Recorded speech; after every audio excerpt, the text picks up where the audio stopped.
He's ever gonna be. Well, you better That's be right. ready. We are on, Chris. What's up? What's going on, Jay? It's been a little while. Welcome everybody to Yes. on the Rocks, the e-commerce hour, where we talk about all things Cheers. e-commerce, and that's exactly what we're going to do today. In fact, we're just going to jump right in because it's been so long. Let's just get right to it. This is the first of a multi-part series that we're going to do related to cash flow and why it's so important, um, and also to like highlight that sales aren't always representative of cash flow. And with respect to that, right? Maybe you were getting toward the end part of the year. Maybe you just hit your first $1 million year on Shopify, or you're really comfortable that by the time you get through Black Friday, Cyber Monday, in another month or two, you will. Right? You're celebrating. You're so exciting. You're so excited. You're pumped. We got $1 million in sales. This is so great. Uh, but then you take a look at your bank balance, and you're like, wait, I need to take a loan for what now? And your payroll, you're like, well, I'll get to that when I can get to it. I know October 15th payroll is coming up soon, but I'm not sure I'm going to be able to cut it. Maybe I do need that loan so I can get there. Or maybe you got a supplier asking for an upfront payment for your next February sales, so you can get ready for Valentine's Day or something like that, right? It's And you're crazy. all of a sudden you're in this cash crunch, and you're like, what is going on? I hit $1 million in sales. I should be over the moon. I should be swimming in money. And here's the truth, right? And this unfortunately is just the reality of how e-commerce business can potentially work, right? Sales and profit, they just aren't the same as cash flow. And so today we're going to break down why so many e-commerce brands have exactly the situation that I just described, where they look successful. They even may have awesome profit margins, but they're like tight on cash and they're running out of money in real life. And so that's exactly what we're going to talk about today. Jay, any early thoughts on this topic? Oh, for sure. It was just this last week. I'm talking to a seller, and he's like, "Dang, we're killing it. Sales are up 40%." And then I look down, and I can't pay myself. And Yeah, that is the true disconnect we're going to be talking about today. right. And I think there's a stat. Let me double check it here. 82% of business failures are due to poor cash flow management.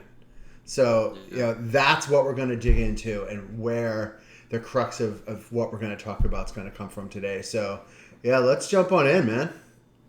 Let's do it. Let's first describe why this happens. So let's talk about it. We're going to call it the cash flow illusion, um, and that's that suppliers often require deposits up front, right? Maybe 30%, maybe 50% prepayments. Like you're not always going to be into that situation, but if you're just up and coming, the supplier's not going to they're not going to float that whole inventory cost to you. They're gonna ask for a little bit in advance. So that means that you have some cash that you have to pay your supplier before you even have inventory to sell, right? That's one cash outlay. Meta, Google, those folks, they don't fool around waiting for their cash. When you run those ads, they hit that card today, and so you're already on the hook for that. Then things like payroll or taxes, sales taxes, or even income taxes, like those bills don't wait. You don't get to put off paying payroll until you collect enough cash. But folks like Amazon and Shopify, well, they they don't want to pay you right away. They may take a couple days, right? Shopify is maybe a day or two later, right after they've collected from the credit card agency, and then Amazon is notorious about this being a couple week pay cycle. And so you may be, especially if you're selling exclusively on Amazon, it may be 2 weeks before you get the money on a sale that you made today, which means that you've paid for the ad to win that sale. You've paid for the inventory potentially twice, right? Because you now have half of the next batch that you're purchasing you've already paid for as well, and then all of the people and the sales taxes and all of those things that you need to help to fund right now, like you're already out for. And so having a $100,000 sales month doesn't mean you have $100,000 in cash available. And in fact, it most likely means that you have significantly less cash available than that. Jay, when you think about this cash flow illusion, right? This idea that I'm generating so many sales, where's my cash? What's that mean to you? Yeah, this is where e-commerce fools people. You show it 100K on your dashboard. You're thinking you're going to have 100K sitting in the bank tomorrow. And you think you're rich, man. You're going to go out and Yeah, buy a new SUV or something. But then, you look at the reality of it. Shopify pays you in a day or two. Amazon pays you in 2 weeks. And the ads that generated today's sales, that's already hit the card. Or if you have it connected to the bank, it's gone. So, Right. it just doesn't work. And, a side fact there, meta ads, if you're running ads on Instagram or Facebook, they're up 30 to 40% year over year. So, you're not getting the same bang for your buck you once were. And, Right. yeah. And, there was something you said earlier that really hit me.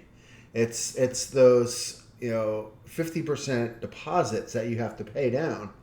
And we talked about that months ago when we said Yep. we got to start forecasting in the spring for your purchases in the summer for those Black Friday and Cyber Monday deals. So Right. think about that. You have to have good numbers so you can do those forecasts way earlier than you think. So it's really, really important to do that. And Absolutely. the other thing there is, in today's tariffs world, you might be looking for new suppliers because there might be new tariffs thrown up in China, and so you're going to be looking for new suppliers. They're going to require 50% up. So be prepared for that at any time. Not now that you've graduated out of that from your current suppliers, well, you might be looking for new ones at some point. So keep that in mind. Absolutely. And so the next section that we'll talk about are some of the things of how the things that we've just described, like where sellers can get burned, um, and they're all tied to these same concepts that we just talked through. The first one is over investing in growth. You're super hype. You want to have you're going to do great. You're ready for this next year, but again, you have to pay 50% for that inventory up front, which means that maybe if you buy too much inventory, you're really going to have this substantial cash outlay. Also, if you scale your ads too aggressively, right, it looks great if you have $100,000 in sales, but if that's on a 2 row ads because it costs you 50 grand in ads to get it, that's not what you're looking for. That's not where you want to be. And so you may be scaling those ads too aggressively. You may not be focusing that ad activity on the ones that are really really helping you. Mm-hmm. And so if you're over investing in that growth, that's a very easy way to run into this problem. A second one is one that we mentioned as well, and that's forgetting those tax reserves. Like so you still have to pay the sales tax. If you're partnering with Avalara or TaxJar or one of those programs that helps you to facilitate that, they may be taking that money from you directly, and you may not be the person who has to directly go and put it into the bank and make sure that it's sent, but you need to know that it's happening, and more importantly, you need to have cash on hand to be able to fund it. And so you want to make sure that you have a good quality reserve on hand to be able For sure. to fund those tax reserves when they're due. And then of course, from that same tax perspective, depending on the way that your entity's set up, you may need to fund some income tax stuff, either through the business or through yourself, through some distribution from the business. So Mm-hmm. you want to be really thoughtful about that as well, because again, if you're in a situation where your business is really profitable, you may have a big tax bill, but if you don't have the Yeah. cash to be able to pay it, you may be getting yourself in a different kind of trouble. Jay, I think those two are kind of the big ones that I think about first when Mm-hmm. sellers get burned. Um, the next one I think is interesting because you talked about this, right? You said, "Hey, you want to buy a new car, right?" Well, if you start buying that car maybe through the business, now you're starting to mix this personal and business cash, and you get them all mixed up, and you start running into problems because some of your own expenditures are there in the business. Now that's just the start of the problems if you're commingling funds that way. Yeah, Uh, but most people don't look at that way when they're buying a car or an SUV. It's like, hey, mhm. I need the tax deduction, so I'm gonna buy an Escalade. It's Yeah, like, oh, that's great. It's a heavy vehicle. You could take, fully depreciate it, whatever you need to do there. But right. you got to look at the business use. You know, you're running an e-commerce business. You're not going to be putting a lot of business miles on that vehicle. So you're dead right there. You are mixing personal and business. and you really have to have at least 50% business for it to work. And as an e-commerce owner, I don't see you using 50% of your miles for business. So it's really, be careful there. Yeah. So the next problem that people can run into. Oh, just go for it. We all have it. Go for it. The next problem that people can run into is running your business without the forecast. And so that's like making gut-driven decisions, right? Yeah. Instead of like really thinking about that. Jay, can you talk about that a little bit more? Yeah, I mean, you got to have the numbers in order to make proper business decisions. And I see too many businesses operating off of Excel that hasn't been updated in months, and they're operating off their bank statements, and it just doesn't work without having that up-to-date, up-to-minute data. You got to have that up-to-date information in order to make better decisions. And that's where having a advisor like Chris that can spit out numbers to you in a couple hours, and I say a couple hours, it just depends on your engagement. But you want to buy that car? Well, let's look at that and look at your forecast and see what you got coming and what's going out the backside as far as cash when it comes to that. So, yeah, it's like you got to be in the know, and you cannot just pull numbers out of the sky and think you're going to make a great decision. It just doesn't work. Or because in 2022, like your ROAS was always going to be X, and you knew it was going to be perfect. And, right. And you're just making like, when I made this decision before, like this was the outcome that I had, right? That's one of those gut-driven decisions. As you did it before, it was effective. You're like, yeah, that's going to be it. I'm going to be able to do that again. You want to be really thoughtful about that and make sure that you've considered, like Jay's talking about, considered the numbers that are underlying that situation. Well, that gives you the idea of what that cash flow looks like. Go ahead, Jay. And tying actuality to it, like you said, in 2022, that product cost you X. In 2025, that product is costing you X plus 20, 50%. So, it might not be on that forecast. It might not be in the back of your head. But in reality, you have a much higher landing cost for that because of the tariff situation we're in currently. Yeah.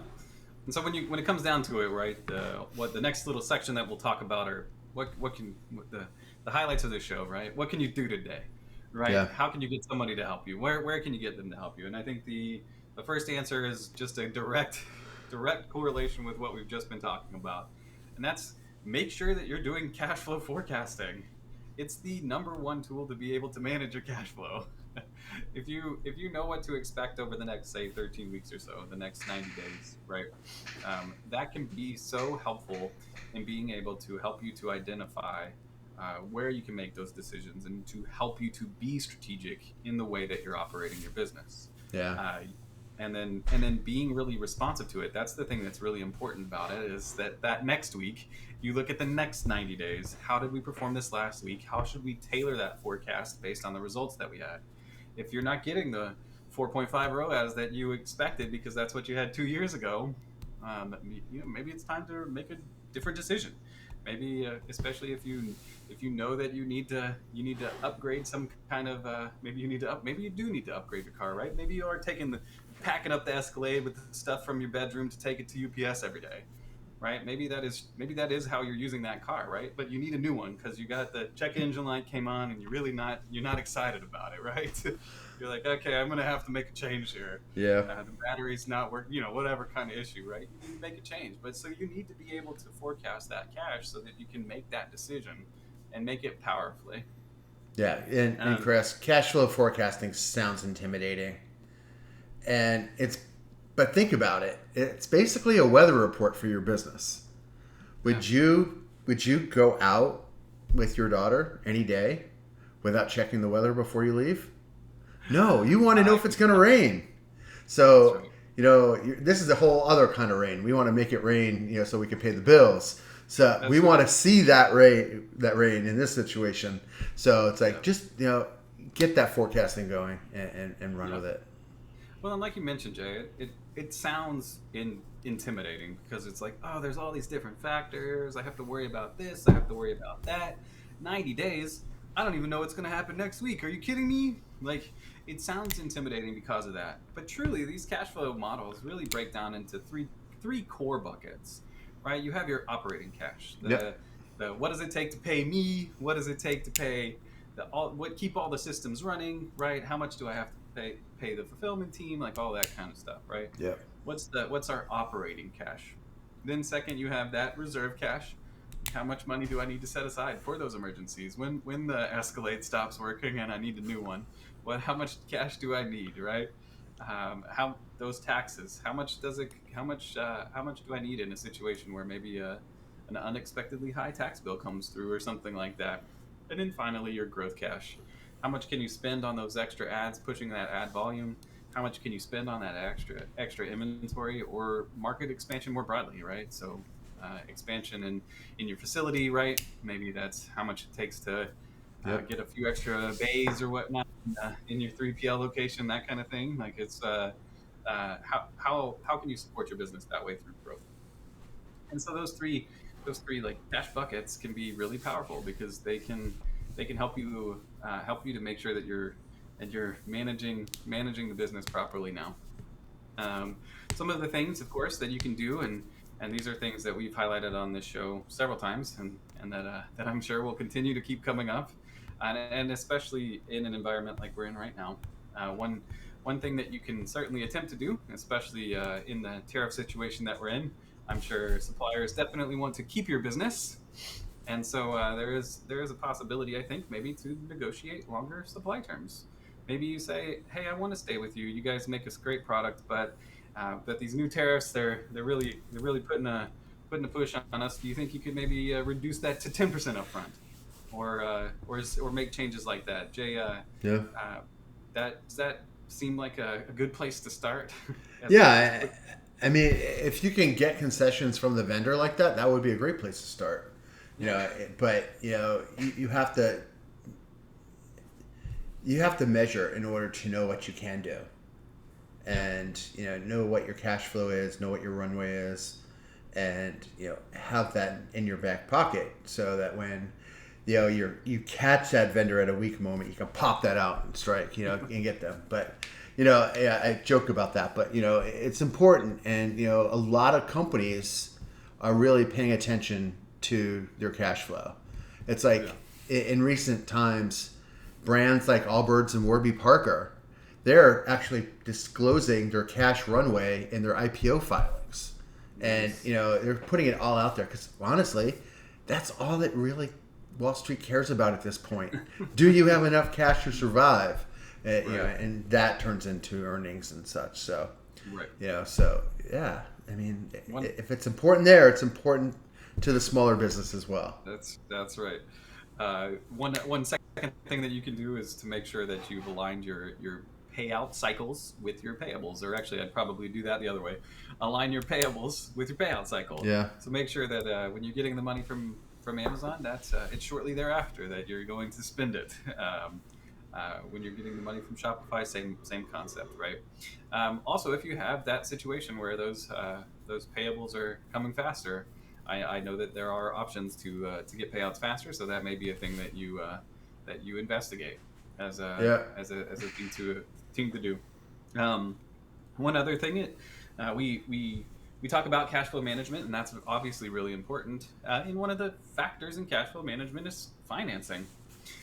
There are lots of things that are out there, but you don't want to just call up Settle and say, "Hey, Settle, can I have some cash?" You want to make sure that you're using opportunities like that strategically. You want to make sure that you're taking out loans or potential borrowings with an intention with them, not just in reaction to that you have some bills to pay. you want Yeah. to uh, you want to know exactly what it means to take that loan and understand what the intention of it is. And typically, Jay, and I'd be interested in your thoughts on this, but typically you want that to be something that's going to facilitate probably that growth cash that we Mm-hmm. talked about before. Right. Yeah. Exactly. And you brought up a great point there. You can reach out to a company like Settle, but most don't. Most are using Hmm. Shopify Capital, or they're getting the Amazon loans, or they're using their Yeah. merchant funding loans, the advances. And Right. if you're forecasting this, it gives you the data, the information to know you're going to need it, so you can plan it, like you said, so you can That's go right. and find the best deals for that. And don't just go and get lending at 20% or 24% because you need it. Shop it around, get the best rates you can, because Right. And let's that's face one of it, the. that's a lot. I mean, 24% is a lot of money. That's right. Well, and let's be real here. There's not a lot of e-commerce businesses that are making 20% at the bottom line anymore. Exactly. So you're just giving it all away. Like, what was even the point of that financing if you're just going to give it back? Um, so again, I do think that is another reason why cash flow Yeah. management and cash flow forecasting is so important. Because if you can see that you're going to be in this position where you need to where you're going to need a little extra cash, you can plan for it in advance, Mm-hmm. and it gives you time to be able to strategically make those decisions. One last thing for just a practical, quick tip: make sure that you are setting aside tax reserves. Right, you should be making accruals as you're collecting those monies. Again, maybe it's not you who has to send it off. Right, maybe that's really easy for you, but in a lot of cases it can be. And so you want to make sure that you have that cash available to be able to fund those liabilities when they come due. Um, that is not a place where you want to mess around skipping those payments. So definitely make sure that you have those tax reserves available. Yep. Jay, any other quick fixes or practical tips or thoughts when it comes to managing cash? No, I pretty much gave all my good stuff already there. But let me think here for a moment. So I mean, honestly, the best thing you could do is have an outside CFO help you do this, Yeah, because they're thinking about this at ways that you're not thinking about it, and yeah, they're always coming at it from a different perspective than the business owner. And yeah, having that external person, that you're using as your virtual CFO, it's going to pay off in dividends. It just right here, because they're going to help you with that cash flow. They're going to help you when you need that lending, and find those rates that are half or maybe a quarter of what those mainstream lending avenues are. So, and that's right. the thing about it is, I mentioned the Shopify loans. Shopify reports that 60% of their merchants rely on Shopify Capital loans. That says even the successful sellers are struggling when it comes to cash. So Absolutely. be in the know and know when you are going to be struggling. And, Yeah, and you know, how do you do that, right? And Jay, you plan. talked about it already. How do you Yeah. do that? You find a person like us, someone who's that e-commerce CFO who obsesses over cash timing, not just profitability. The cash timing is probably Yeah. is probably more critical because, like Jay mentioned, 82% was it, Jay, Yep. of businesses fell because of cash flow issues, not because of profitability issues. Yeah. And so there are a few metrics that those CFOs are going to track that we recommend that you do as well. The first one is cash runway. So how long do you have if nothing else happened? How long can you run your business? When is your AP and your AR coming in? If you've got those things, again, if you've paid 50% of your inventory up front, Mm-hmm. that means you got to pay 50% later. So you're going to have some AP. Now your AR may be short, may turn very quickly, but may be representative of just balances due from Amazon and Shopify. But if you've got a wholesale network or anybody like that, you may have some payments coming in through them. So be aware of when those things are coming or when they should be coming, and follow up as you get close. One of the things that I've noticed with several of my clients, especially those with those bigger customers, is sometimes it just takes an extra ping to Mm-hmm. say, "Hey, this invoice is coming due. What's the status? Can you tell me are you going to be on time? What should I expect?" Um, and that may facilitate you getting paid just a little bit more on time if they know that you're asking about it and know that it's something that matters to you. Yeah. Another another couple critical ratios: the inventory to sales ratio. This is important because it helps you to understand, of course, like how long can you go, right? How much inventory do you have? How many months of inventory do you have on hand? And that helps for just a whole variety of reasons, right? Managing inventory is by far one of the most important things that you do as an e-commerce business, because you don't want to stock out of critical products, but at the same time you don't want to have a 2-year supply. And so it is really important to understand how much inventory you have in comparison to your sales, so that you know for lack of a better word, that you know the runway that you have there. And then one final ratio to consider is your burn rate versus your revenue growth. And so how quickly are you going through the cash that you have, and how quickly are you growing your revenue? And those can be really important factors to consider along the way. Jay, as you think about the CFO lens, what other thoughts do you come to mind there? Yeah, I've been thinking about this strictly as an e-commerce business. But you said, when is that AP or AR coming in, and it made me think. Okay, we need to be looking at the days, the AR days, how long it takes to get paid, and the days sales outstanding.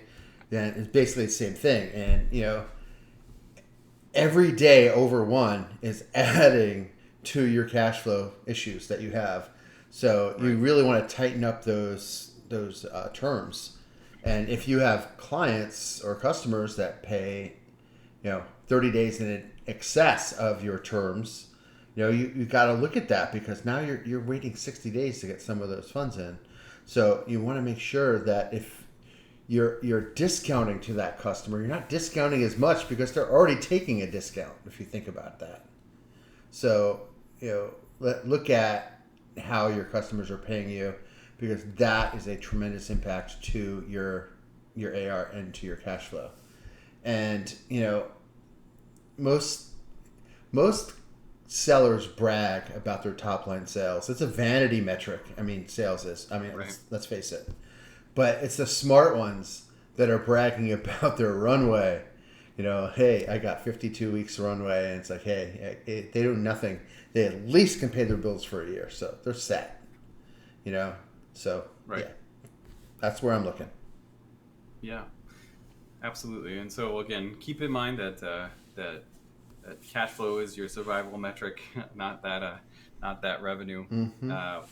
And if you haven't already, do you know? Do this evaluation, do this self check for yourself. We're what, Jay? We're like 90 days from year end. This is perfect model, right? Yeah. How much how much cash you'll have in 90 days? Do you know how much cash you'll have at the end of the year? If not, it's time to do some evaluation of that. Sure and is. And this part of the year is the critical time to do that, because it will you're likely about to see a lot of revenue come in, hopefully, right?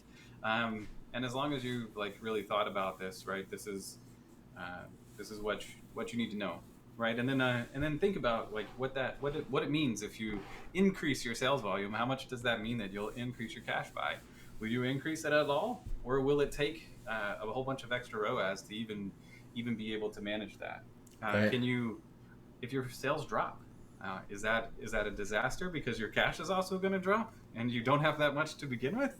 It's possible. These are things that you need to be thinking about. Or is it a situation where if your sales drop because you spent a little less on ads, it's going to be okay because your ROAS will improve a little bit, and you'll be able to maybe be in a better position than you even thought you'd be in. These are all things that you need to think about, and things that now's the best time to go ahead and do that self check. Yep. Or, of course, Jay, our favorite recommendation is have someone like us help self-check for you, right? Give us a call. Let us be that person who can answer that question for you. Or if it's not you and you've already done that and you know exactly you're going to have exactly $650,000 in the bank come January 1, but your friend who has a similar business doesn't, maybe share this episode with them so that they can. There you go. So that they can do that analysis on their own, right? Make sure also, of course, to subscribe to the show, to leave a review, to leave some comments. Make sure that you tell us what we're doing good and what we're doing bad. And then finally, Jay, my favorite thing to say is make sure that you're coming back next week, because next week we're going to talk about this from a second perspective, which is how rising costs and shrinking margins are impacting these same cash flow things that we just talked about. It's going to be thought number 2 on why cash flow is so important and how to realize it. So join us again next week to hear us talk about that. Jay, any other thoughts or final messages today? I just want to say, if you've been listening and you're thinking, hey, this is me, the good news is this is fixable at this point. But you have to treat your cash flow as a priority, not an afterthought. Yeah. And start treating it like the oxygen to your business. And that will make you successful. Boom. And that's it. Show there. Yep. There you go. Thank you. Thanks everyone for spending time with us on the e-commerce hour by On the Rocks. Like I mentioned, we'll be back again next week to talk about show number 2 in this. I think it's a 3-part series, right, Jake? 4-part series. 4 parts, yeah. Cash flow. 4-part series related to cash flow. So we'll lead you right into the Black Friday, Cyber Monday period with shows related to this cash flow topic. So yes, sir. Make sure to join us again next week to hear us talk about that. And in the meantime, have a good weekend and happy selling. Thanks, everybody. We'll see you in the next everybody. one. Jay. We'll see you in the next one. See you, everybody. There.